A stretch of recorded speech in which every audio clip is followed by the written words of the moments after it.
Yeah, welcome everybody. Thank you for being here at the 22nd Internationales Literaturfestival. We are very lucky today to have Damon Galgut with us, the Booker Prize winner of 2021. You're still in the same time zone, but about 10,000 kilometers away from your hometown, Cape Town. Welcome to Berlin, Damon Galgut. Thank you. Very happy to be here.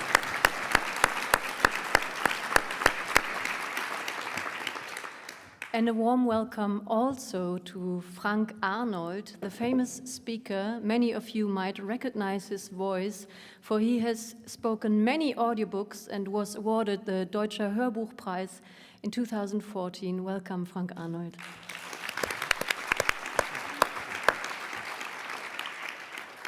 Yeah, and my name is Anne-Dore Krohn. I work as a radio moderator at RBB Kultur. And I'm very happy that tonight I may ask you so many questions. So, Damon, you won the Booker Prize last year, and I bet your life has changed quite a bit. How has it? Has your writing even changed? Does it feel like this is like a gold coating of your work? I wish I could tell you that, but I haven't been able to do a single bit of writing since it happened, which will tell you everything you need to know about how much my life has changed. Very noisy prize, a lot of noise. So I've been making noise myself for the past year, but I hope it will come to an end quite soon. And you just told me that you came from Italy today, so are you doing a reading tour? Are you going after Berlin? Where are you going then? Well, I have some other destinations here in Germany. I end up in Cologne and then, Norway, Sweden, Spain, Greece, some other places. So I really hope we can make this author write again one day. This would be a shame. In this novel, Damon Galgut portrays a white farmer's family, the Swarts. We will meet them tonight. And these Swarts live on a farm close to Pretoria, where you were born in 1963, in Pretoria. And in this award-winning novel, you tell their story over 30 years. And I don't know who has read this novel already, but to me, it's one of the most exciting novels I've read in the last years, also concerning the structure of narration, because what you do, you base your story on 4 funerals with many years in between, and you jump into the heads of multiple characters. So we jump in together now. Frank Arnold will read 2 excerpts today in German, but we start with a reading by Damon himself. He will read the very beginning of the novel, The Promise for Us. Damon.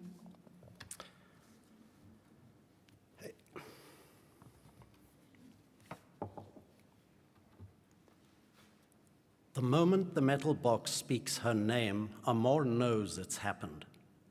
She's been in a tense, headachy mood all day, almost like she had a warning in a dream but can't remember what it is. Some sign or image just under the surface. Trouble down below, fire underground. But when the words are said to her aloud, she doesn't believe them. She closes her eyes and shakes her head. No, it can't be true what her aunt has just told her. Nobody's dead. It's a word, that's all. She looks at the word, lying there on the desk like an insect on its back with no explanation. This is in Miss Starkey's office, where the voice over the tannoy told her to go. Amor has been waiting and waiting for this moment for so long, has imagined it so many times, that it already seems like a fact. But now that the moment has really come, it feels far away and dreamy. It hasn't happened, not actually, and especially not to Ma, who will always, always be alive. I'm sorry, Miss Starkey says again, covering her big teeth behind thin, pressed-together lips. Some of the other girls say Miss Starkey is a lesbian, but it's hard to imagine her doing anything sexy with anyone. Or maybe she did once and has been permanently disgusted ever since. It's a sorrow we all have to bear, she adds in a serious voice, while Tani Marina trembles and dabs at her eyes with a tissue, though she's always looked down on Ma and doesn't care at all that she's dead, even if she isn't. Her aunt goes downstairs with her and waits outside, while Amor has to go back to the hostel to pack her suitcase. She's been living here for the past 7 months, waiting for what hasn't happened to happen, and every second of that time she's hated these long, cold rooms with their linoleum floors. But now that she has to leave, she doesn't want to go. All she wants to do is lie down on her bed and fall asleep and never, never wake up. Like Ma.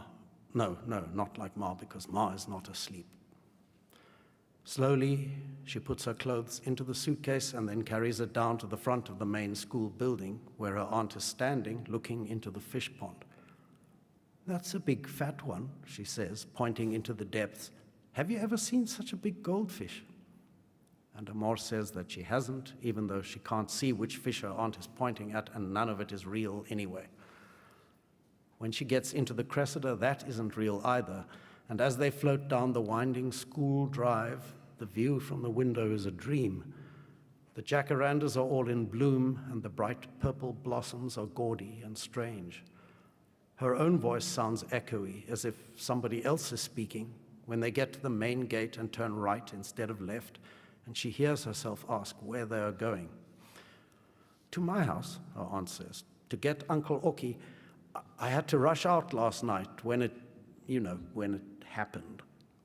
It did not happen. So I leave it there.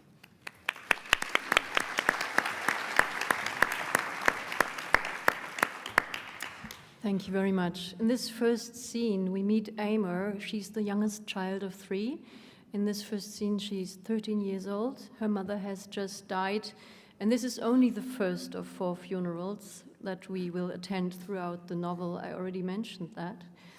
And this structure really is extraordinary of this book, because we get these 4 time windows, 4 parts in this novel, every time only a few days, but we get a deep insight into the life of these family members.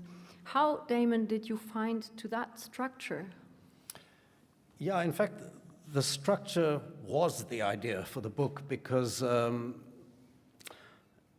when I was younger, if I got an idea for a story or a novel, it would probably have been a plot. It would have been something action-driven. Now I'm older, action doesn't seem to be the most interesting thing in the world. What preoccupies me now is time, how time passes, how much time has passed, and how much has changed, really, if you understand time as the medium through which change happens. So I was having a lunch one day with a friend in a period when I hadn't really been writing for quite a long time, and it didn't feel to me like I would write again. And this friend was telling me about his family funerals, because he's older than me, and his mother and father have died, his brother and his sister. But he was being very funny about these funerals, because he was not talking about the dead people, he was talking about the living people who come to the funerals. And funerals, like marriages, are occasions when families tend to, arrive and combine in one place, and all the tensions of the family get played out. So at some point, maybe not that day, but at some point the idea sort of struck me. Well, I read a lot of novels about families, but I never read one that told the story in this way. And I have a training long ago in drama. I was a drama student, and something about the structure is quite theatrical. No? The curtain will go up, and then you see one act, and then the curtain drops, and next time it comes, 10 years maybe have passed, same characters, but the situation is different. That's appealing to me because it's not telling you in a linear way what happened in between. As a reader, you have to do a bit of work to imagine, this has shifted, this has changed. So really the gaps between these sections are, for me, the most interesting part of the book, what is not being said. Definitely, and it's very interesting to meet these people again and again after some years have passed and their life, of course, has changed in some ways. Most of the readers probably will read these 4 parts chronologically, but how did you write them? Did you also write them in the right order on the timeline? Yeah, I mean, I understand theoretically wouldn't have to do that, but yeah, I tend to work in a forwards direction. You need to organize a lot of material, information really, if you're writing, and it's much easier to organize if you work in this way. I mean, which is not to say that when you're finished, you don't go back and rework everything over and over. So, you know, the non-linear work happens after you have a whole draft, a map of the road that you have to travel, basically. Let's hear the first reading by Frank Arnold, and this scene will make you understand why this novel is called The Promise, because in the scene we're hearing now, we hear that Eimer, who we got to know already a little bit, gets the witness of a promise. Frank Arnold, bitte. Amor kann die beiden sehen, ihren Onkel und den kleingläubigen Dominie durch die gläserne Schiebetür im Wohnzimmer. Vom Gipfel des Koppi kann sie die ganze Front des Hauses sehen, sämtliche Fenster, weswegen sie so gern hier sitzt, auch wenn sie das ohne Begleitung eigentlich nicht soll. Es war noch nie so voll im Erdgeschoss. Zahllose Gestalten, die sich wie Puppen durch ein Puppenhaus bewegen. Doch nicht ihnen gilt ihr Augenmerk, sondern einem Fenster im ersten Stock, dem dritten von links. Und sie denkt, sie ist da drin. Wenn ich jetzt den Hügel hinunterlaufe und die Treppe hinaufgehe, ist sie in ihrem Zimmer und wartet auf mich, wie immer. Und sie kann jemanden sehen, der sich durchs Zimmer bewegt. Eine Frau, die geschäftig hin und her läuft. Wenn sie die Augen halb schließt, kann Amor sich einreden, dass es tatsächlich ihre Mutter ist. Ihr Körper ist wieder kräftig und gesund und sie räumt die Medikamente von ihrem Nachttisch. Die braucht sie ja jetzt nicht mehr. Ma geht es wieder besser. Die Zeit ist zurückgedreht, die Welt wieder heil. So einfach geht das. Aber sie weiß, dass das nur Einbildung und die Person im Zimmer nicht ihre Ma ist. Es ist natürlich Salome, die schon seit immer und ewig hier auf der Farm ist. Zumindest kommt es einem so vor. Mein Großvater hat immer gesagt, ach, Salome, die habe ich beim Kauf gratis dazu bekommen. Aber schauen wir doch etwas näher hin, während sie das Bett abzieht. Eine stämmige, stabil gebaute Frau in einem aufgetragenen Kleid, das Ma ihr vor Jahren überlassen hat. Ein Kopftuch über das Haar gezogen. Sie ist barfuß und ihre Fußsohlen sind rissig und schwarz vor Schmutz. Auch ihre Hände sind voller Narben, die Spuren und Hinterlassenschaften unzähliger Kollisionen. Angeblich genauso alt wie Ma, 40, sieht aber älter aus. Schwer zu schätzen. Ihr Gesicht verrät nicht viel. Sie trägt ihr Leben wie eine Maske, wie ein Götzenbild. Aber ein paar Dinge weiß man eben doch, weil man sie selbst gesehen hat. Ebenso teilnahmslos wie Salome scheuert und schrubbt, das Haus in Ordnung hält und die Kleider der Leute wäscht, die darin wohnen, hat sie in der Schlussphase von deren Krankheit auch Ma gepflegt, hat sie an- und ausgezogen, mit heißem Wasser und einem Lappi gesäubert, ihr beim Toilettengang geholfen. Ja, hat ihr sogar den Arsch abgeputzt, nachdem sie die Bettpfanne benutzt hatte. Blut und Scheiße und Eiter und Pisse aufgewischt. All die Arbeiten erledigt, die ihre eigenen Verwandten nicht erledigen wollten. Zu eklig oder zu intim. Soll Salome das machen, dafür wird sie schließlich bezahlt. Sie war bei Ma, als sie gestorben ist. Saß gleich da in ihrem Bett, obwohl niemand sie zu sehen scheint. Sie ist offenkundig unsichtbar. Und auch was Salome empfindet, ist unsichtbar. Sie hat gesagt bekommen, räum auf, wasch das Bettzeug, und sie gehorcht. Sie räumt auf, sie wäscht das Bettzeug. Aber Amor kann sie durchs Fenster sehen, also ist sie wohl doch nicht unsichtbar. Ihr kommt eine Erinnerung, die sie erst jetzt richtig begreift, an einen Nachmittag vor kaum 2 Wochen in demselben Zimmer mit Ma und Pa. Sie hatten völlig vergessen, dass ich da saß, in der Ecke. Sie sahen mich nicht. Ich war wie eine Schwarze für sie. Versprichst du es mir, Mani? Sie klammert sich fest, streckt ihre Skeletthände nach ihm wie im Horrorfilm. Ja, ist gut. Ich will, dass sie etwas bekommt, nach allem, was sie für mich getan hat. Verstehe, sagt er. Versprich es mir. Sag es. Ich versprech's, sagt Pa mit erstickter Stimme. Sie hat das Bild immer noch vor Augen. ihre Eltern ineinander verschlungen wie Jesus und seine Mutter zu einem schrecklichen, traurigen Knoten aus Jammer und Tränen. Ihre Stimmen hoch droben und weit weg, und so kommen die Worte jetzt erst bei ihr an. Doch endlich versteht sie, über wen sie gesprochen haben. Natürlich, logisch, dumme Nuss. Sie sitzt an ihrem Lieblingsplatz zwischen den Steinen am Fuß des verbrannten Baumes. Wo ich saß, als der Blitz einschlug, wo ich fast gestorben wäre. Peng, fiel weißes Feuer vom Himmel. Als hätte Gott mit dem Finger auf dich gezeigt, sagt Pa. Aber woher will er das wissen? Er war ja nicht dabei. Der Zorn des Herrn ist wie eine Flamme der Rache. Nur bin ich nicht verbrannt, nicht wie der Baum, bloß meine Füße. 2 Monate Krankenhaus zur Genesung. Ihre Sohlen sind immer noch empfindlich und ein kleiner Zeh fehlt. Sie berührt die Stelle, betastet die Narbe. Eines Tages, sagt sie laut, eines Tages werde ich... Aber der Gedanke bricht mittendrin ab und was sie eines Tages tun wird, hängt in der Luft, unausgesprochen. Jetzt steigt jemand von der anderen Seite den Hügel hinauf. Eine menschliche Gestalt kommt näher, gewinnt langsam Kontur, Alter, Hautfarbe und Geschlecht, streift eines nach dem anderen über wie Kleidungsstücke, bis sie schließlich einen schwarzen Jungen vor sich sieht, 13 Jahre alt wie sie, in zerfetzten Hosen und löcherigem T-Shirt, mit kaputten Takis an den Füßen. Der Stoff klebt an seiner schweißnassen Haut. Er zupft ihn mit den Fingern los. »Hallo Lukas«, sagt sie. »Na, Amor, how's it?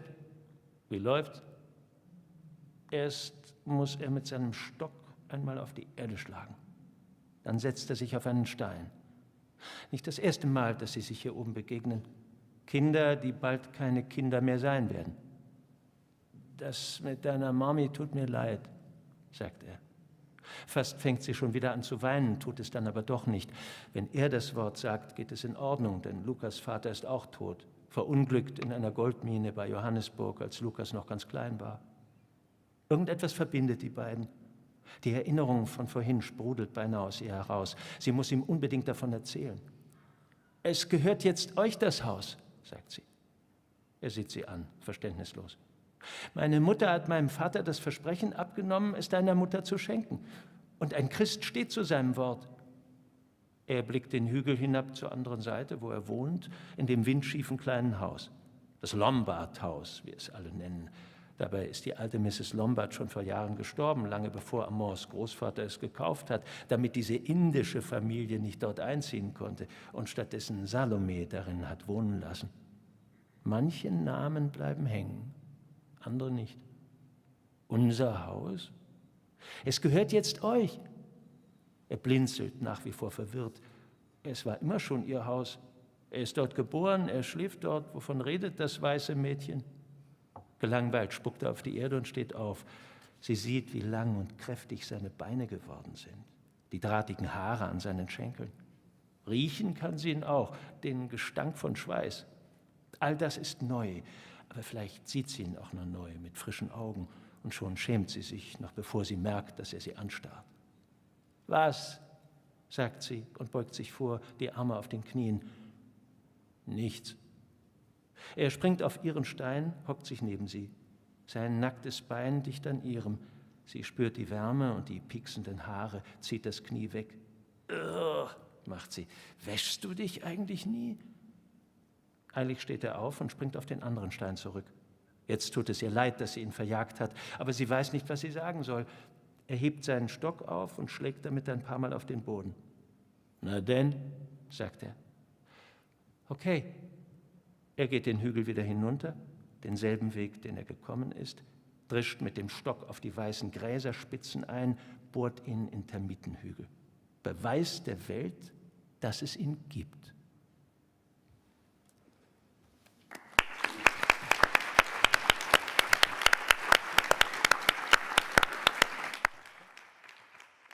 Thank you very much, Frank Arnold. It's always a pleasure to listen to your beautiful voice, reading almost whichever text. But I was wondering, Damon, how is that for you? You're sitting here, you don't speak much German, and you listen to your text. But is it still your text? How is it for you? How does it feel to listen to your text in German? Well, a little bit strange because it's familiar and unfamiliar, but I mean, that was beautiful. He almost made it sound like quite a good book. Yeah. That's a nice answer. So we heard in this scene about the promise. The dying mother promises the black domestic worker, Salome, that she shall inherit the rundown shack on the premises. Have you heard about a promise like that, actually, in your surrounding? Did somebody tell you a story like that? Yes. I mean, I don't want to give you the impression that my book is just put together from, other people's stories, but in fact, in a different conversation, I was already working on the book. There's a sort of intermediate stage because initially I was very interested, as I expressed, in telling the story of the family through these funerals. And it took a little while for me to realize that if you just made the window a little bit wider, you can talk about how time changes this family, but you can also talk about how time changes a nation. And obviously in South Africa, we've had some very dramatic changes. And it was actually only later that this other anecdote came into my path. A friend who, it's more or less, as I've reported it here, that his mother on her deathbed had been looked after by this black lady who worked for their family, and that she asked the family collectively, which is different to my book, she asked the family collectively to promise that they would give this house, not a valuable house, a broken down house on a kind of a useless piece of land, to this black lady, and everyone promised. And my friend was very distressed because for a long time afterwards, the family danced this way and that way in order not to fulfill the promise. And then I thought, yeah, that's very, this situation is very, very central to South African life right now. The land is a big political issue. Who owns it? Who used to own it? Who's going to own it one day in the future? So this little story stands in for a much bigger national story, I think. But I immediately realized it was a thread I could pull through these 4 different sections that would give it a coherence, I hope. And this family pushes along the delivery of this promise for years and years and years and years. I think we can say that without spoiling the book. But what actually keeps them from delivering this promise? Well, you might ask that about modern South Africa. What keeps white South Africans from giving over a lot of what they have and perhaps should not have? I don't know. I mean, there's a certain psychology, I guess, to human beings that says, I have this thing, why must I give it to you? Even if the thing is not valuable, it's not really going to make any difference to you, but I have it, and it's mine. There's a kind of a selfish inertia, if you like. But, there is at least one character in the story, and there are people in South Africa who want to change that. Yes, she's like the family voice for the bad conscience. In what way is she the moral core of the family, and why is that? We heard in this little excerpt that she was struck by lightning, being a young child. Is that connected, maybe, with her look on the world? Well, that's a question I kind of leave open, I guess, for readers to decide about. Certainly the family thinks, the fact that she was struck by lightning has made a peculiar person, an odd person. And so when she has the moral impulse, to do the right thing, that for the family is also, she's odd. It's a strange thing. I could have written a story with nobody wanting to do the right thing, in which case everybody in this story would be kind of grotesque, but it would be grotesque in a way that's not untrue, actually, about a lot of South African life. But it felt important to me that, at least one person in this group was inclined to do the right thing. But I should also point out, how right is it? It still takes her a long time to see this deed through. And, you know, there's a confrontation at the end where the boy that we heard about now is an adult, and his political feelings are much, much stronger and much different. And he accuses her of a great many things, and some of them might be true. You know, I guess I'm not overly fond in books of people who perform blazingly exemplary moral actions, because I don't see so much of that in real life. So even when people do the right thing, it tends to be too late or maybe a little bit compromised. So I'm trying, I guess, to reflect the way the real world works. Yeah, which is true. And in this book, you never have a tone of a moral imperative. You see the people, the persons in all their ambivalence, which I really liked because they're so alive. But when Rachel, the dying mother, promises this little shack to Salome, it's the year of 1986, and that's still the years of the apartheid. Only in 1994, the first democratic elections take place. And actually, in 1986, it wasn't even officially allowed for a black woman to own a piece of land, right? Or was it? Well, it's very complicated because, I mean, the big project really with apartheid was to control who had access to the best land. So, you know, the apartheid government created these Bantustans where supposedly people had independence in their own countries. So it would have been legal for somebody to own land in particular areas, but in other areas not. So as a white person, you wouldn't necessarily even think about that. You wouldn't be aware or you wouldn't reflect on that. But yeah, the law would have said black people are not allowed in this area. You have to have a permit even to be there, to show that you're working there. Otherwise, you have no right to be there. It was about taking citizenship away from black people and, you know, pushing them to other areas where, you know, the land was not so valuable and nobody cared, essentially. That's how they apologized at first, why they wouldn't give this land to Salome. And I was wondering, these Swarts that you described to us, how representative are they for white families in South Africa? Do you know many Swarts? Yeah.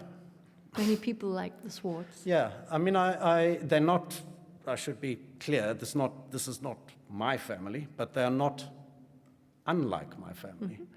I didn't want to create a family that was too radical in either direction, because, you know, I know people who grew up in a household that was quite to the left, and you know, the parents educated their children that this system is evil, we can't, you know. So one could create a family like that. But of course, the vast majority of white families in apartheid were the opposite, you know, quite ideologically to the right and holding on to what they had. This family is more or less in the middle. You know, they don't have strong feelings, apartheid this way, that way, but they're comfortable with the arrangement. They don't want any big confrontation. And like I say, what they have, they don't want to give up. I mean, it's kind of important that this land is not valuable. You know, it's not an important property with a big value attached to it, because then the issue becomes different. This is useless land. It's a useless house, but you don't want to part with that. And this family is not wealthy either. The farm is not really a, you know, thriving farm. It's more a piece of land with some animals on it. So these are not especially rich, especially politically driven people, just ordinary white South Africans. And I do know a lot of people like that. The irony of their name is that Swart, I think in Afrikaans, means dark. So how much did you giggle giving them this speaking name? Yeah, well, it means actually literally black. But yeah, it's a little in-joke, I guess. Every South African would get the joke, but I guess people elsewhere you can too. explain it tonight. Well, but it's also a common surname for Afrikaners. There are many people called Swart, so you can take it literally or you can take it as an ironic If you keep your eyes open while reading, you might meet several speaking names. Also the name Amor, which has also love in it, amore, and also moral. Is that important for you? Was that important for you to use speaking names? Yeah, in this book, for some reason, names, names can carry quite a lot. I have a little notebook where every time I hear an unusual name, I make a note. And really the best names, you just read the name and there's a character immediately. A name can suggest a personality. But yeah, a part of the impulse, because the book is probably more humorous than anything I wrote before. Not, it's humor in the dark, if you like. It's a bitter sort of humor. But part of that impulse was, a kind of Dickensian desire to make the names suggest more than, just what they sound like. Which brings us to the topic of the characters, and I was really, really overwhelmed by this wide range of characters in your book, and I was wondering how you construct them. You were just talking about names. Is that something you start with? You take a name and then the figure gets alive in a way? Well, I guess you have to find the right name. In many ways, these are personalities I remember from growing up in Pretoria. At a very strange time. I mean, the high apartheid time was a surreal period, full of violence and cruelty, to be sure, but also full of very bizarre people who, played strange roles. And as a child, of course, such people seem bigger than life. So there's something of that quality, of the strange carnival of personalities that I remember from Pretoria in that very, very odd time. And you can see the book in a way as a kind of sustained revenge against all of them. Yeah, it's great. It's really many characters. You do not only slip into the head of all the family members, but also in the heads of the priest, the driver, the doctor. How did you manage all these voices? It's a big choir, you must imagine. Yeah, well, I approach books with I know this is not literally how it works, but my feeling when I write a book is this book has a way it wants to speak. Mm-hmm. And my job as the writer is to kind of crack the code and understand what is the innate voice of this book. So I started working with it in a way that was very frustrating to me because it was quite conventional. And then sometimes life gives you a gift at the right moment, and in this case it was in the form of a film script. Somebody gave me a chance to do a couple of drafts of a film script. So I left my book for about 8 months, and I did these drafts of the film script. And when I came back to the book, I still had the format of the film in my mind, and film tells its story in a very different way. You have to think through a camera, how a camera will perceive things. And suddenly I saw, there's a whole other way I can tell this story. If the narrator of the book is a kind of a camera that speaks, then I can jump very fast between different people, and I can let each one have a voice that's, overlays the others, sometimes contradicts.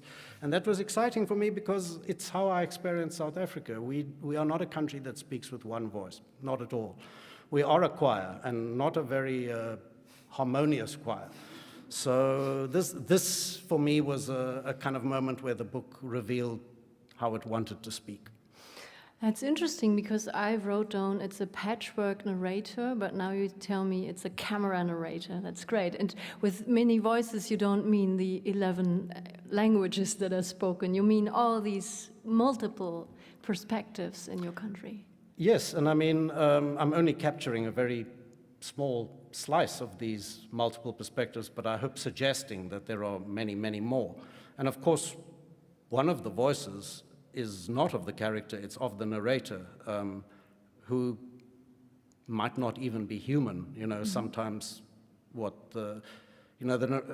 in the same way, really, that the camera is a mediator between a viewer and the film itself, the narrator is performing that task. So the narrator is a personality, not really taking part in the action, but commenting, observing, maybe, passing judgments. What I find really remarkable about your characters, that they are really alive. Even if we meet a character just for one paragraph, you feel the pulse of this person. That's how I read this book. Even if we meet somebody just for a couple of sentences, I have the impression there is a whole life behind it. This is just the top of the iceberg. How do you slip into so many different characters, into a 13-year-old girl, into a bulimic young woman, into a priest? I don't know. That's the unexplicable. Well, something you cannot explain, probably. Yeah, the simplest answer is that I know these people. They're all around me every day in South Africa. This is the most South African book I wrote, and there's something in the voice of it is,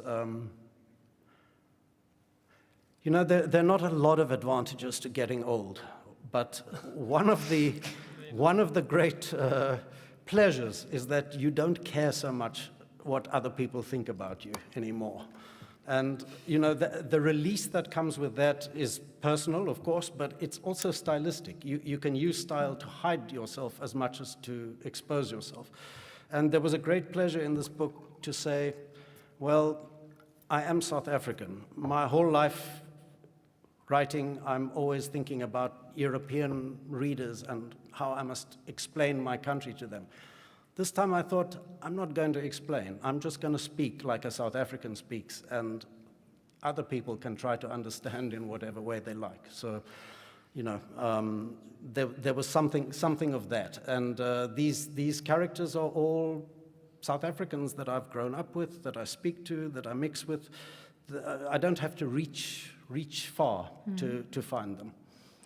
The Israeli writer David Grossman once said he would get nuts if he was not a writer, because he's so happy about trying on the lives of so many different characters while he writes. Is that something you would agree with? Yeah, there was a certain feeling of that in the case of this book. I mean, I guess if your imagination can flow out into the world, and like a ventriloquist, you can speak from different places, you feel in some sense that you're connected to a larger world. And of course, that's pleasurable. I mean, it's pleasurable in a small sense, because as a writer, you feel you're exercising some kind of control. But it's pleasurable in a different way because, it's easy to feel separate from the world and at odds with it, especially in South Africa. But, if imaginatively the world is speaking through you, then there's an almost spiritual sense that, yeah, I belong, I fit, We will now get to hear the second reading, and we will meet Anton. He is the oldest of the three siblings. In this excerpt we will hear he's 19 years old. And he actually writes later on in the novel. He wants to be a writer. He writes, but he never actually publishes. How close do you feel to him? Was that trying on the character of a not successful writer? Well, the fear of failure is never very far from the mind of any writer. I had a lot of enjoyment creating this character. I mean, he's more or less my age, and he's in certain ways similar to me. He's not a depiction of me per se, but not that far off.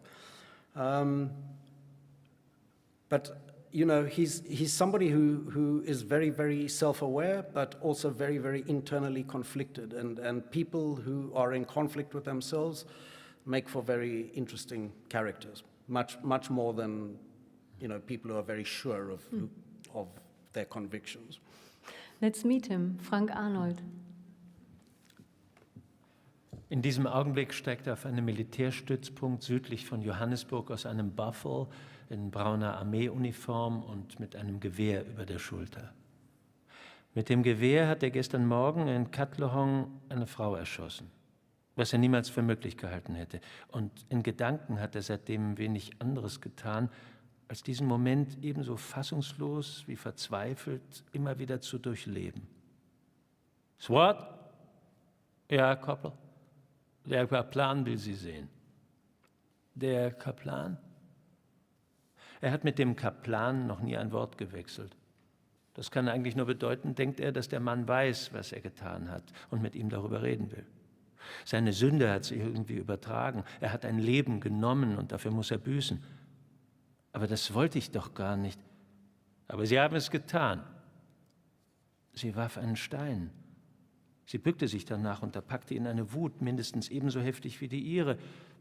Er dachte nicht weiter darüber nach. Er hasste sie, er löschte sie aus. Alles binnen weniger Sekunden. Ein Augenblick, aus und vorbei. Niemals aus, niemals vorbei. Weshalb er, selbst nachdem der Mann es ihm gesagt hat, immer noch glaubt, dass er die Schuld trägt. Meine Mutter ist tot, ich habe sie getötet. Ich habe sie gestern Morgen erschossen. Wir haben versucht, sie zu erreichen, sagt der Kaplan. Wir haben die Nachricht über Funk durchgegeben. Wir dachten, Sie hätten sie bekommen. Er ist im Büro des Kaplans und sitzt ihm am Schreibtisch gegenüber. An der Wand klebt ein christliches Poster mit der Aufschrift »Ich bin der Weg und das Leben«. Doch davon abgesehen ist der Raum trist und gewöhnlich, zu gewöhnlich, um die Gefühle zu bergen, die in ihm entfesselt worden sind. »Ich war in Katlehong«, sagt er. »Es gab da ein Problem.« »Ja, natürlich.« Der Kaplan ist klein und nervös, mit Haaren in den Ohren. Er bekleidet den Rang eines Colonels, trägt im Moment aber nur einen Jogginganzug. Sein Gesicht ist vom Schlaf ganz verquollen. Jetzt, wo er seine schmerzliche Pflicht getan hat, will er so schnell wie möglich zurück ins Bett. Es ist 3 Uhr morgens. »Hier haben Sie einen 7-Tage-Urlaubsschein«, sagt er dem Wehrpflichtigen. »Das mit Ihrer Mutter tut mir leid, aber ich bin sicher, sie hat endlich ihren Frieden gefunden.« Der junge Mann scheint ihn nicht zu hören. Er starrt aus dem Fenster in die Dunkelheit hinaus. »Wir mussten das Problem in den Griff bekommen«, sagt er langsam. »Ja, natürlich, darum sind Sie ja hier. Dafür ist die Armee ja da.« Der Kaplan hat im Grunde seiner Seele noch nie mit solchen Fragen gerungen. Die Antworten lagen für ihn stets auf der Hand. Halb fragt er sich, ob dieser Junge vielleicht ein subversiver Typ ist. »Soll ich Sie länger beurlauben?«, sagt er. 10 Tage? »Ach«, sagt der junge Mann, »nein, ich glaube nicht.« »Na dann?« »Meine Mutter ist zum Judentum übergetreten oder besser gesagt zurückgekehrt und die beerdigen ihre Toten gern schnell, wenn möglich noch am selben Tag. Aber sie werden damit warten, bis ich zu Hause bin.« »Aha.« »Es ist alles so geplant. Sie liegt schon seit Monaten im Sterben. Alle warten nur darauf, dass es endlich vorbei ist.« »Na dann«, wiederholt der Kaplan beklommen. Der junge Mann steht endlich auf. »Meine Eltern hätten niemals heiraten dürfen«, sagt er. »Sie hatten nichts gemeinsam.« Er wandert durch die dunklen Straßen des Lagers zurück zu seinem Zelt. Unter Segeltuch viele 100 andere wie er, in Reihen übereinander gestapelt. »Meine Mutter ist tot, die Pforte, durch die ich die Welt betrat. Es gibt kein Zurück, aber das gab es nie. Gestern habe ich sie erschossen, obwohl ich es gar nicht wollte, aber du hast es nicht getan, du hast deine Mutter nicht getötet, du hast die Mutter eines anderen getötet. Und deshalb musste meine Mutter sterben.« Er ist sehr müde. Er hat seit 40 Stunden nicht geschlafen und auch jetzt keine Aussicht darauf, nicht bis er zu Hause ist. Knistern und sprühen, die Lunte brennt. Ständig hat er den Geruch von qualmendem Gummi in der Nase, der irgendwo aus seinem Innern aufsteigt. Er kommt zu seinem Zelt, wo sein Bett auf ihn wartet, doch er geht weiter, mag das Geräusch seiner Stiefel auf der Straße. Schlummert, kleine Soldaten, während der Minotaurus vorbeistampft, auf seinem Weg nach Bethlehem, Provinz Freistaat. Am äußersten Rand des Lagers hält ein Soldat Wache, ein Tröppi wie er. »Was willst du?«, sagt er mit ängstlicher Stimme. »Ich will euer Gold und eure Frauen«, sagt Anton. Aus irgendeinem Grund spricht er Afrikaans, obwohl ihm nicht entgangen ist, dass der andere Englisch spricht. Die Sprache meines Vaters, die mir auf ewig fremd bleiben wird. Nein, ich hab's mir anders überlegt. Ich komme in Frieden. Bring mich zu eurem Anführer. Du hast hier nichts verloren. Das weiß ich. Das weiß ich seit dem Tag meiner Geburt. Er hackt die Finger in den Maschendraht und hängt sich mit seinem ganzen Gewicht daran. Gelbes Flutlicht wirft seltsame Schatten auf den Asphalt. Jenseits des Zauns ein Parkplatz voller Militärfahrzeuge. Viele davon Buffets, wie der, in dem er saß, als es passierte. Gestern erst. So viel Leben, das er noch hinter sich bringen muss. Ich habe meine Mutter verloren, sagt er. Verloren? Ich habe sie mit meinem Gewehr erschossen, um unser Land zu schützen. Du hast deine Mutter erschossen? Wie heißt du? Payne. Prima. Er wechselt ins Englische. Wir sind uns schon mal begegnet. Bist du ein Trugbild? Bist du aus Fleisch und Blut? Hast du einen Vornamen? Meinen Vornamen? Wozu willst du den wissen? Er hebt die Hände. Ich ergebe mich, Private Payne. Alles in Ordnung? Sehe ich so aus? Nein, es ist nicht alles in Ordnung. Meine Mutter ist tot. Danke für deine Gesellschaft, Payne. Bis später. Er taumelt in die Richtung, aus der er gekommen ist, und das Gespräch verschwindet. Wie die meisten Gespräche in der Luft oder der Erde. Es versickert oder verdunstet, unwiederbringlich. 4 Stunden später steht Rifleman Anton Swart, 19, an einem Abholpunkt bei Alberton am Straßenrand und hofft auf eine Mitfahrgelegenheit nach Hause. Er ist ausgezehrt, er ist blass. Ein gut aussehender junger Mann, braune Augen und braunes Haar, mit einer Anspannung im Gesicht, die nicht mehr weichen wird.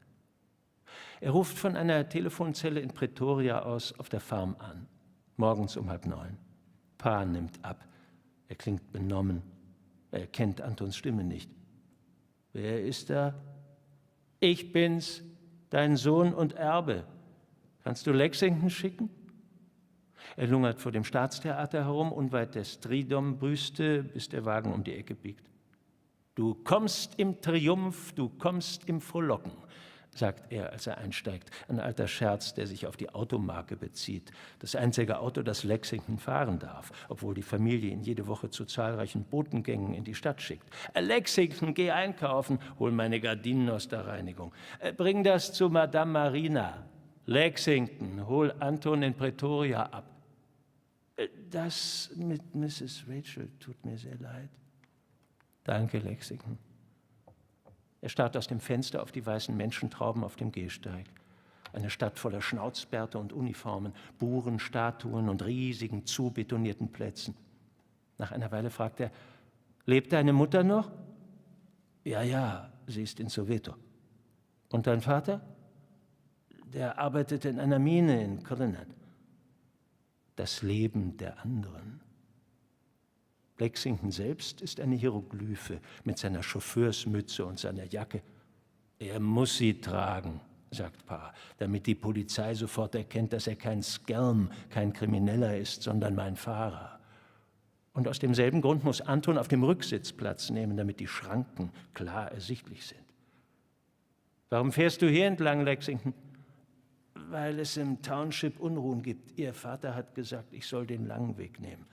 Und ich sage, nein, du nimmst den kürzeren. Lexington ist hin und her gerissen. Sehen Sie, sagt er und hebt es hoch, ich habe mein Gewehr. Er legte sich auf den Schoß, den Uniformierten. Was er nicht sagt, in meinem Gewehr sind keine Kugeln. Ohne Kugeln ist mein Gewehr nichts, eine bloße Hülle. Sein einziger Zweck besteht darin, Kugeln zu verschießen. Kugeln wie die ich ihr gestern ohne nachzudenken verpasst habe, in dem Moment, als sie eine Bruchlinie durch mein Leben zu ziehen begann. Sie wollen, dass ich muss umdrehen? Ja, Lexington, bitte. Es wird schon nichts passieren. Und er ist so hundemüde, dass ihm vor dem Umweg graut. Ich habe die Schnauze voll von langen Wegen. Selbst der direkte Weg ödet ihn an. Der vertraute Anblick, gelbes Gras zwischen braunen Felsen. Wie ich es hasse, dieses raue, hässliche Land. Ich kann es kaum erwarten, von hier abzuhauen. An der Abzweigung nach Atteridgeville nickt er endlich ein. Der erste Schlaf seit 2 Tagen. Die kleine Menschenmenge am Straßenrand wirkt wie ein Bild aus einem Traum. Warten Sie auf einen Bus? Nein, Sie rennen, Sie schreien, irgendwo ist irgendwas passiert. Und doch ist das alles schwerelos. Ganz im Gegensatz zu dem Stein, der plötzlich auf ihn zukommt, geschleudert von der Hand eines Mannes, der sich vorbeugt, aus dem Bild heraus, die blutunterlaufenen Augen nur auf mich gerichtet. Im Nu kehrt die Realität zurück. Die Seitenscheibe zerspringt, der Aufprall raubt ihm einen Lidschlag lang das Bewusstsein. Dann wacht er auf, kopfüber in das rasende Band der Straße. Lexington, gib Gas!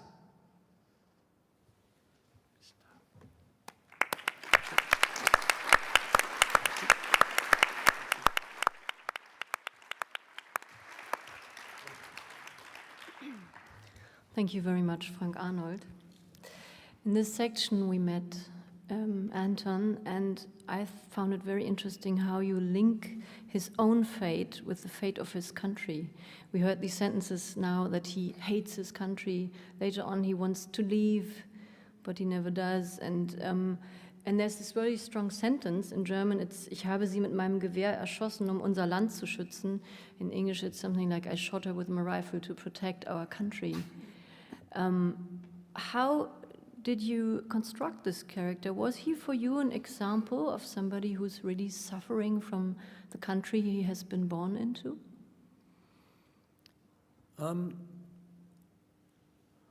As I say, I mean, he's not far off from me age-wise. At the time I came into adulthood, which is about, this point in Anton's life, we were still under apartheid. That system was set up to give power to people exactly like him, like me. To be a white man, it meant the world was yours. It would be given to you. The future, everything you wanted, it was available to you.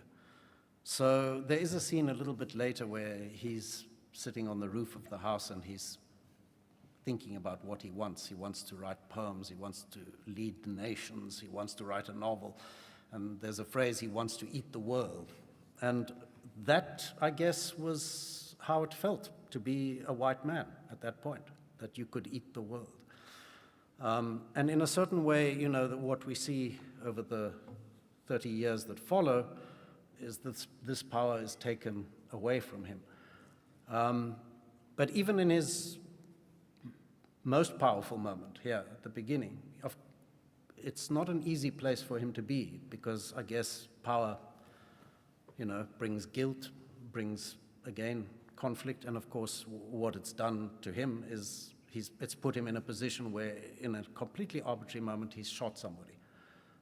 And he carries that and he doesn't carry it through his life. So yeah, systems of power, they benefit people, particular people, but they also harm those people at the same time. So yeah, for me it's absolutely realistic that he would feel powerful, feel like he could eat the world, and at the same time hate the world that he's eating.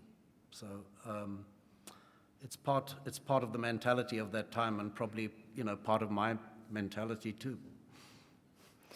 If you compare yourself with him, I don't know if it's too personal to ask you this, but how much did you suffer as a young man and also later about the country you have been born into?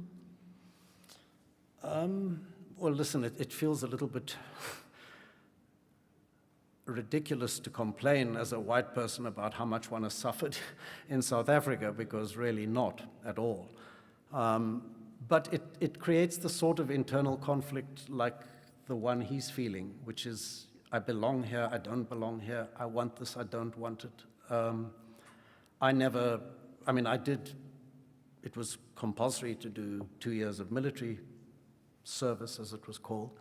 And I did 2 years, but I never found myself in this position that he does, where actually you might kill someone without even thinking. But people I was at school with were in that position and have done that.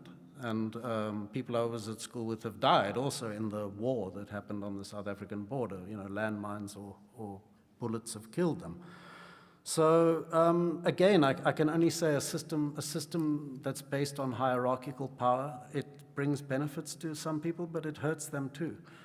But again, let's be clear, the people who suffered under apartheid were not white people. We don't get you wrong. But in this scene, we also meet Lexington, the driver of the family, and he has to wear a cap, and Anton has to sit in the back in 1986 to make clear who is who sits on which seat in life. How far away from the social reality nowadays is this scene? Well, I mean, to be sure, not every white family had a black chauffeur, but the memory is quite specific. My grandfather's wife, not my grandmother, but her father used to have a chauffeur, and he made this chauffeur wear a strange uniform, and he used to sit in the back. So, you know, that memory is a real one. But no, I mean, there are many ways in which South Africa has failed to change, and it's why we are in the deep hole we are at the moment. But there are lots of ways in which it has transformed completely. So now we all sit on the same seat, at least in a legal sense. How much actually of apartheid or discrimination, let's say it that way, how much of racism, discrimination do you see in your everyday life nowadays? Well, it's a big question, I know. No, it's just hard to answer because you don't see it in the kind of scenes of everyday violence that used to take place. When I was growing up, I mean, it was not uncommon at all to see suddenly in the street a policeman chasing a black person because he didn't have his passbook stamped and taken, you know, to jail, and, you know, beatings in the street across that racial line and so on. So that sort of violence is not really obvious or evident. No doubt it takes place. But what you still see, I think it's fairly widely known that in South Africa, political power was given over in '94, but economic power was not. So the economy, the money, is still absolutely controlled by white people for the most part. And that is a different sort of violence because it means people's lives cannot change. If you are economically in a position where you have no access to power, you cannot change your future. You cannot change your position. You cannot do anything. And that there's a phrase that's becoming kind of it has a currency these days called slow violence, and poverty is a form of slow violence, and that violence you see all the time. How important is it for you, being a writer, to write South African stories? Could you imagine writing about something completely else, writing, I don't know, science fiction, or, I don't know, go back into medieval times? Why do your characters always have to live in South Africa? Well, I have tried to break away from that. My previous novel, Arctic Summer, was about E.M. Forster writing a passage to India, and the words South Africa do not occur anywhere. But of course, that meant I had to project myself imaginatively into a different country and a different time. Another book, In a Strange Room, which in a funny way is one closest to my heart, really, managed to evade South Africa because it's about traveling and being somewhere else. So that for me was a legitimate way to write about being human and alive without, you know, the weight of history. But if you're in South Africa, you know, it's a phrase from William Faulkner: the past isn't past yet. History is too recent, it's still visible. There's no way authentically to write a human story without also including history, because it shapes who you are, where you are, in ways that maybe other countries and other literatures don't have to acknowledge. But at the same time, your stories are very universal in the way of the humanness of the characters. So, of course, the background is South Africa, but then at the same time, it's just novels about human beings, about people and their issues of everyday life. Is that important for you, that the quest for I don't know, for happiness, everything is universal of the characters that you write about? Well, sure. I mean, I tend to think people are very similar while cultures are very different. So you can't really write about one without the other, but to reduce everything to history, to, you know, a particular political moment, for me is not, it's reductive, because politics and history are vitally important, but they also are not the whole picture. So, yeah, it's the one thing that helps to reach across big divides of race and class, is to recognize the human element in somebody else, the fact that they also want the best for themselves or their family, or they suffer in the same way. And, you know, this is a kind of a language that we all understand, and books are a way of speaking that language. Are books also maybe a good way to keep the reins in your hand? Because before you have told me that South African history is like a bumpy ride, and is writing for you maybe also a tool to be in charge? Well, it's a way of making sense of things, I suppose. I mean, I think we need stories. I'm not somebody who thinks books are about to die. I don't believe that's true. You know, there are many modes of storytelling, and language is just one, but it is a very essential one. Whether you're telling yourself the story of what happened to you today, or you're telling yourself the story of your life, or you're telling the story of your country, or the very, very big story of human history, they're all ways of connecting events in such a way that you can see a progression or a logic.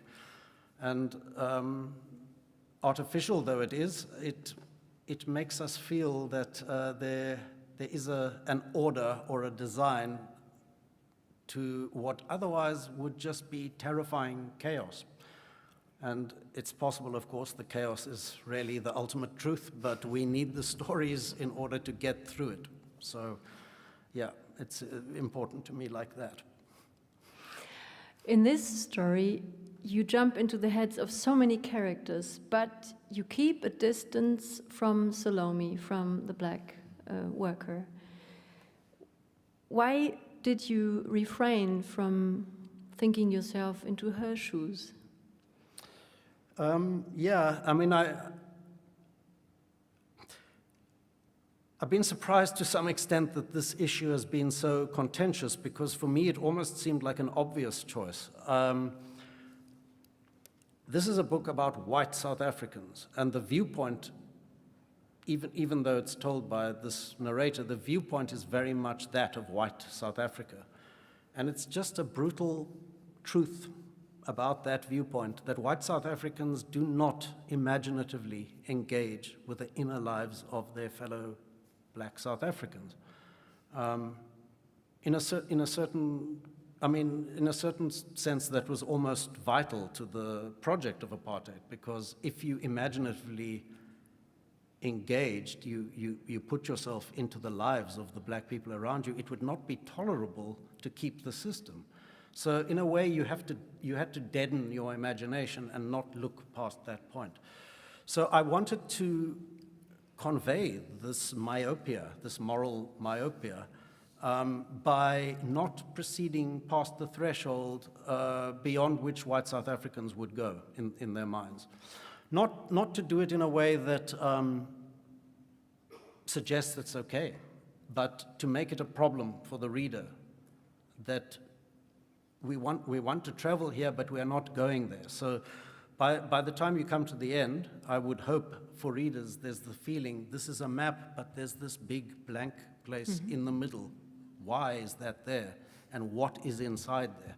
That for me is a more useful outcome of a book than, I know the literary gestures you can perform. That, yeah, I do my duty to Salome, I tell her story, I reveal to you that she has this rich inner life. I can do that. But then what happens? You feel by the end of the book, yeah, we did our duty for her, we closed the book, we don't have to think about that. It's much better if you close the book and you think, there's something wrong in this situation. What is it, and how can I change that, maybe? That's what I would hope, anyway. Yeah, she gets a very soft voice in the end, and we even get to enter the house in the end, only in the end. But I must agree with you, she is like a central question without an answer. And I agree, this is great, because this stays behind in this book. I know you've been starting to write at a very young age. I read that you were 17 when your first novel came out. What made you writing so early? What made you write at such a young age? Stupidity, maybe. I trace my writing life back to this period in my very early life. When I was 6 years old, I had a kind of a lymphoma that brought me very close to dying. And for 5 years, I had chemotherapy, and I spent a lot of time in hospital. And at this time, which is the time really that children are learning to read and write, but also to tell stories, to construct their lives in a narrative way. A lot of relations used to come, and there was no Netflix, there was no other entertainment, so they read to me. And I, in some way that still really, really burns for me, books became a way of escaping a horrible reality, and of, they were comforting to me. So right from that time, I had this need to write stories, and I was trying, and just trying. And before this first published book of mine, which incidentally is not a great book, it's a book that embarrasses me. I wish I had not begun with that particular one. But prior to that, I wrote 2 much worse books, which fortunately have never been published. But it's just a way of telling you that it was an obsession from a very early age, and I guess it still is. And it gets better and better. Well, I'm glad for that. Well, experiencing this cancer at this young age, being 6 years old, did this make you more mature in a way, earlier than being mature is usually scheduled in a biography? I don't know if it made me mature, but it did give me a feeling of being different. I was aware that I was not the same as other children. I mean, a friend of mine said to me that, and I think this is true, when you're a child, you're not supposed to know that you're going to die one day. But I guess I knew it because your body knows, So, yeah, I became aware of mortality very young, but I'm not sure this is an advantage, actually, at all. And in a way, I tried to put it into the book. Amor is struck by lightning at the age of 6. It's just a metaphor, really, for how I felt. And in the same way that her family thinks she's odd and strange, I felt odd and strange as a child. Yeah, I was just thinking that Amor and you are sort of related in that. In that way. Yeah, in that way. And in this book, of course, you deal a lot with questions of life and death, and all these characters think about their short little life on Earth and how casual it is. So it really, I don't know, in a way, after you telling me that now, maybe this really influenced your look on life and death. Sure. I mean, as I said, I think early on in our conversation, I think about time a lot, more and more. I guess being aware of your mortality means that you become aware of time. There's a tick-tock underneath your life, and for most of us, I guess, this TikTok becomes louder and louder, but it was kind of loud for me right from the beginning. And really, for me, the real subject of this book, as I say, is time. And, the end of that journey through time for most of us is a funeral. So that is the full stop at the end of the life sentence for each of these characters and for us. But of course, the moment of a life ending is also a time when most people reflect on what does that life mean? And people give a very different meaning according to their religious beliefs or their philosophical approach and so on. So I hope this book is more about life than about death. Life is while we're living it, it's something one can engage with fiercely, and it's all we have as far as I know. So it involves a lot of cruelty and pain, but also quite a lot of fun and a fair amount of humor, and I would hope some of that is in the book as well. I think there's a lot of it in it, and I think it's very brave how you deal with this topic of life, how the characters deal with it. I had to think about Harry Potter. I tell you why. Because in Harry Potter, Lord Voldemort is not named. They always just say, he who must not be named. But actually dealing with the unspeakable is better when you name it, and the people who fight him call him by his name. And I was thinking this is in a way like in your book, because you even let the death speak. You slip into the soul of the died mother. So in a way you confront the characters with the death and you name it, because, just an observation. No, it's an interesting one.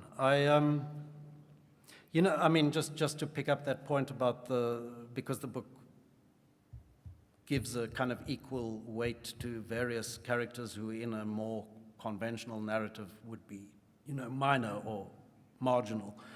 In the same way that I liked the many voices that, this camera viewpoint gave me, the range that opened up, I thought, well, let me open the range even further outside the living into the dead. I mean, I don't know that there are ghosts, but I don't know that they are not. So imaginatively, I thought, let me occupy that space. And in a different part of the book, to slip into the animal realm too, to go into these two jackals that live on the veldt, and to let them have a little moment where they're, the center of the stage.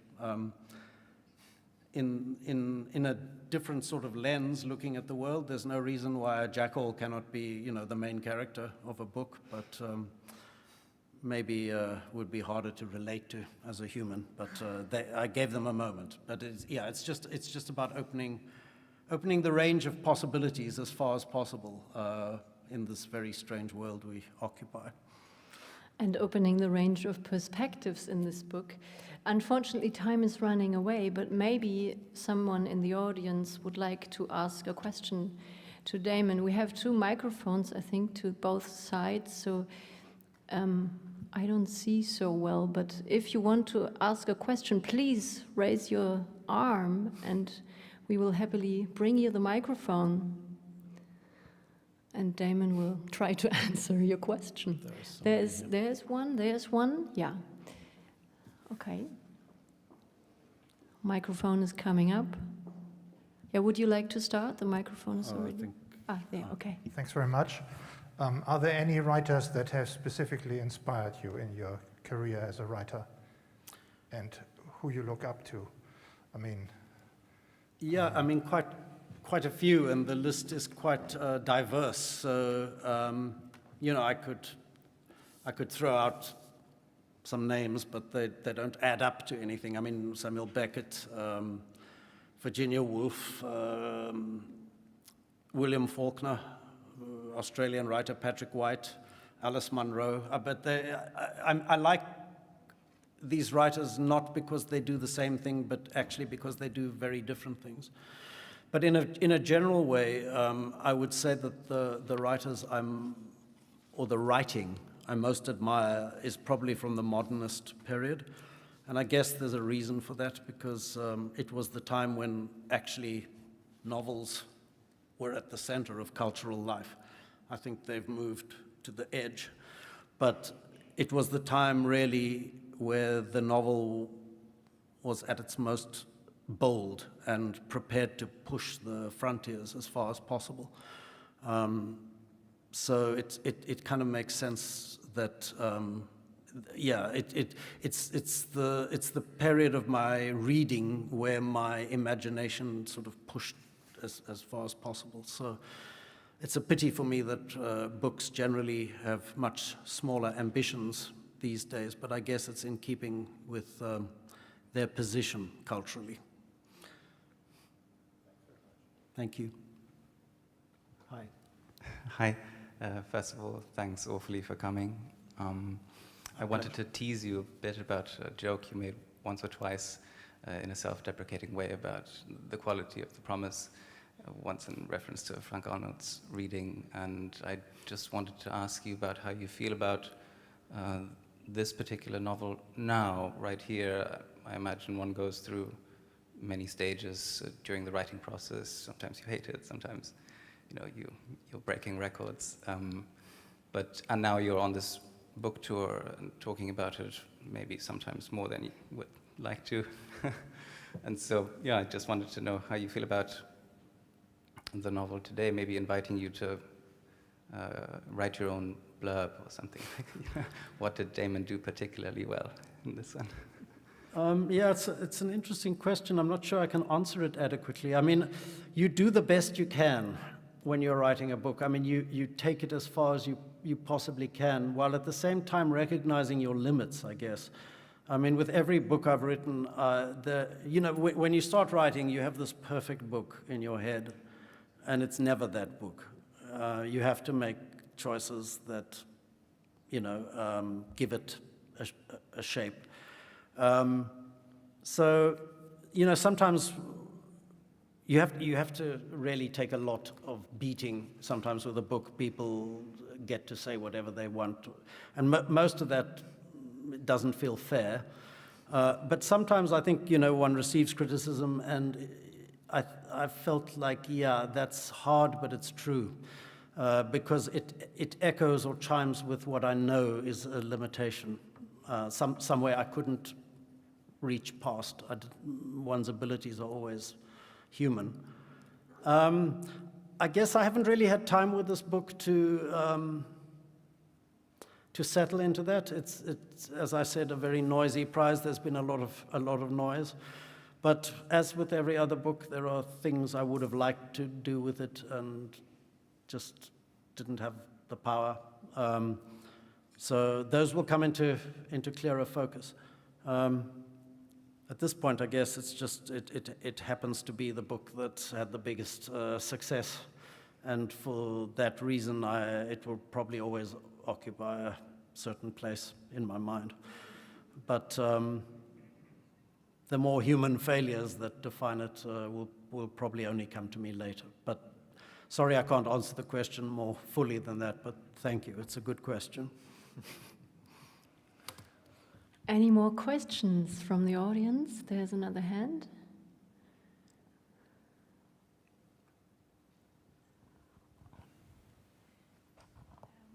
Is it deliberate that all the characters are not really likable? I mean, I find it fascinating. I enjoyed the book very much, but I thought none of them are sort of where you have full empathy for any one of them. Yeah. Yeah, it's an observation that's been made a few times. I mean, as I say, it's a book about white South Africa, and white South Africans generally are not a fabulous group of people. We're not known for our enviable moral qualities. But it's also part, I guess, of the tone of the book, the humor of it. If you're going to write a kind of there is comedy that is more tender maybe than my point of view. I mean, in a more personal way, it's probably one of the human limitations that I bring to the book, that I'm hard on these characters. I like to think, I mean, one of my editors said to me that he thought the viewpoint is sometimes quite cruel, and I recognize that there is a cruelty. But I like to think, you know, to go back to the metaphor of the camera as a narrator, part of the range that brings to a book is either close-up or like what you would call in a movie a long shot. And a long shot diminishes the human figure, makes the human figure tiny in a big landscape. And I guess those are the moments that are, narratively speaking, the cruelest, where humans are not at the center of the frame.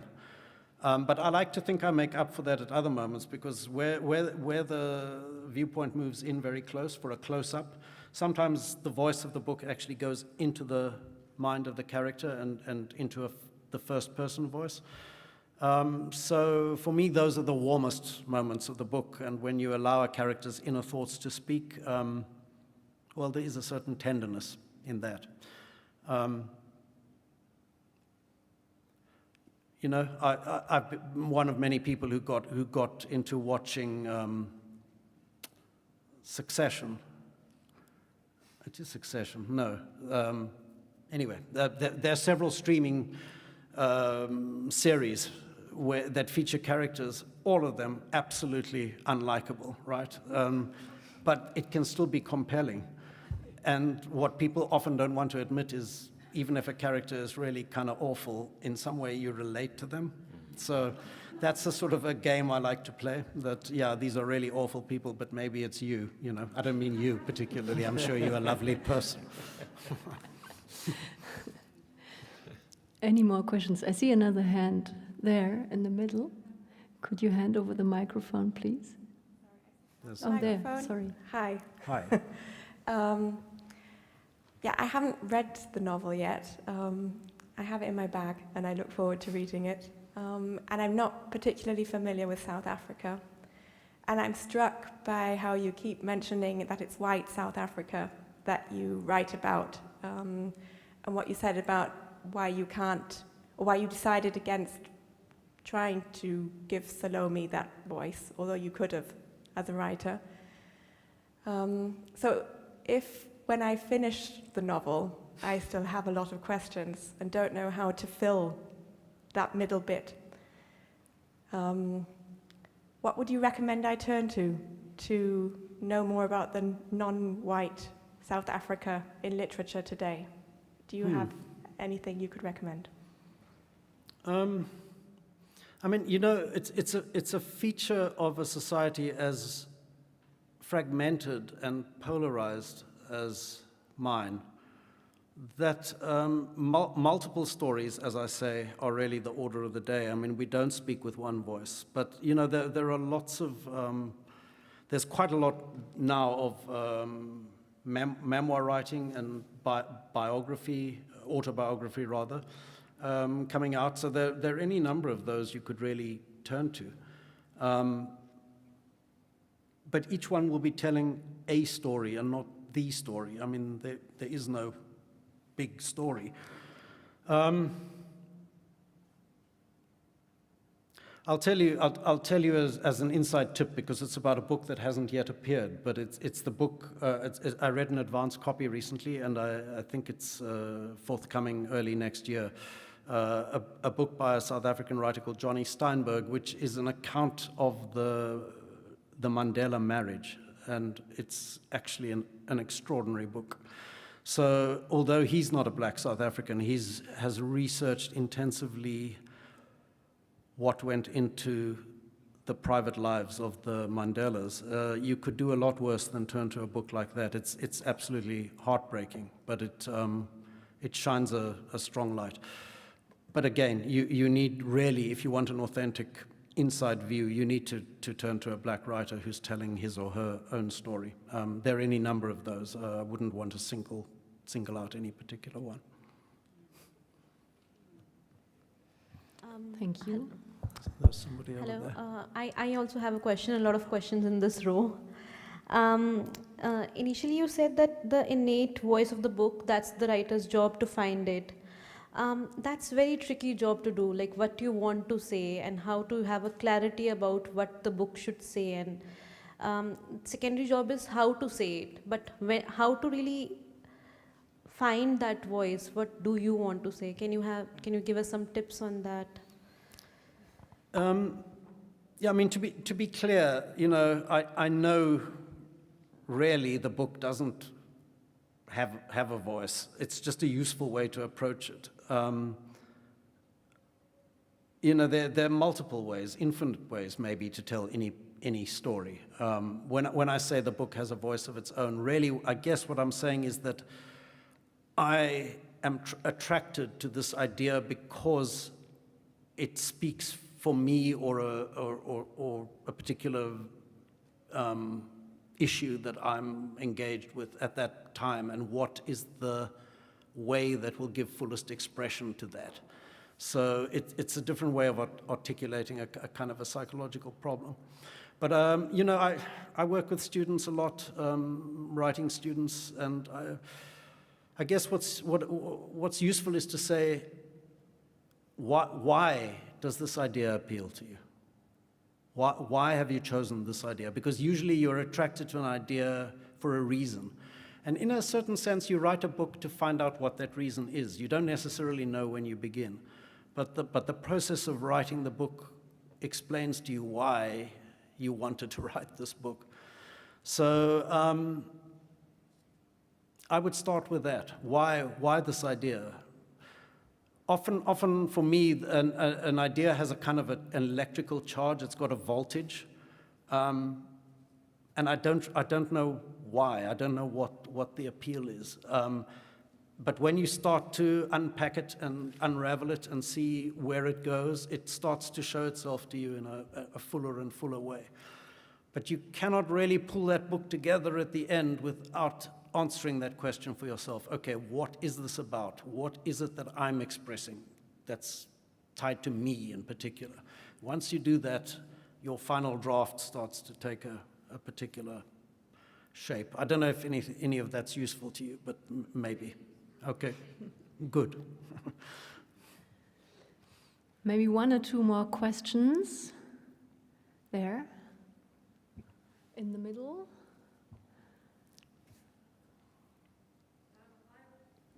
Can you hear me? Yeah. I really love the book. It's very, very funny. I just want to get that across because it was wonderful. I've never read of any of your books before, but what would you recommend I read next? Your own books. What's the one you'd be most proud of to suggest? Well, the book that is closest to me, to my heart, and really in a sense because it's so highly personal, is called In a Strange Room. So yeah, try that one. It's not so funny. Is it set in South Africa? No, it's essentially 3 travel pieces, which is a misleading way to put it. It's 3 journeys that a character called Damon has made at different points in his life, but each of those journeys has been made in the company of one other person. So the book is about not only the journey, but about how this person, Damon's relationship with his traveling companion changes through the journey. So yeah, it's not about politics, it's about being human. Damon. If somebody is interested in reading this book in German, it also has been translated. 2010 it came out, In fremden Räumen, that's the name of the novel in German. And all your books have been translated by Thomas Mohr, also the excerpts we heard today. We should never forget to name the translators. Indeed. Maybe one more question with a look on the clock. I think you can hear me. I just would like to know how your book was received in South Africa and whether you were pleased with the conversation it started so far. Are you South African? I am South Yeah, African. I thought that might be the case. We are. I was very anxious before the book came out because I had no idea how readers would respond. And I've been gratified at how warm, generally, the response has been. I mean, in the more formal public arena of criticism, there has been no sort of pushback. I think online various other people have, tried to beat me here and there. But strangely, most of that has been, well, maybe not so strange. Most of it's been from white South Africans. In fact, I think almost every black reader that I've engaged with has really been incredibly supportive. I mean, there may be people who feel differently. But really, what has to be said is that the kind of people who might be outraged or angered by this book are also not the kind of people who read books, probably. So I haven't heard from those people, and maybe they haven't heard from me either. But in the tiny little community of South Africans who do read books and care about books, the response has been really lovely, and I would hope you are not going to say something different. I think that's a great last sentence. Thank you, everybody. Thank you very much for your time, for your questions. Oh, one more question? Okay. I have a Sorry, short question. Where are we? We have one more question. There. Okay. Yes. Hi. Related to the previous one, I want to ask, when you sat down and were about to write the book, have you ever doubted if your book may be not representative enough about criticism about that what you write is actually just nonsense, it's not applicable, it's not relatable to 90% of the people? Is not relatable to? 90% of the people in South Africa. In South Africa? Mm-hmm. No. Listen, it's a realistic fear with every book, and probably for every writer, that when you start writing, you already fear this book is a failure. It's not going to work. That fear was much bigger in the writing of this book, not because I thought that South Africans would not relate to it, but because the particular technique that I used, this changing viewpoint, I thought might be very difficult for people. And so at various points in the book, I just thought, no, this is a mess. People are not going to follow the narrative. And I asked some people to read and just give me an honest opinion, and they did, and I got encouraged to continue. But then once fears come back and you think, well, I showed my friends, maybe they're lying to me. So, yeah. So the first time I really felt, okay, the book works was when it was complete and I could give it to somebody in its entirety. But my fears, to repeat, were not about the themes of the book. It was more about the narrative techniques, which are not the usual ones. Okay. Thank you. Thank you. Yeah, but now if someone of you has burning questions left, I can announce that Damon will stay on stage now for a while and sign books. And I was asked to announce that you would please line up from the right side of the stage and leave it on the left side to make things more easy. Thank you very much for your time, for your questions. Thank you very much, Frank Arnold, for your voice. Thank you.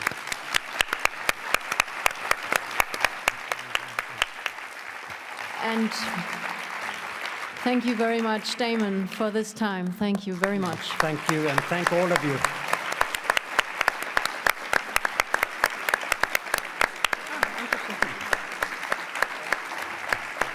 Thank you.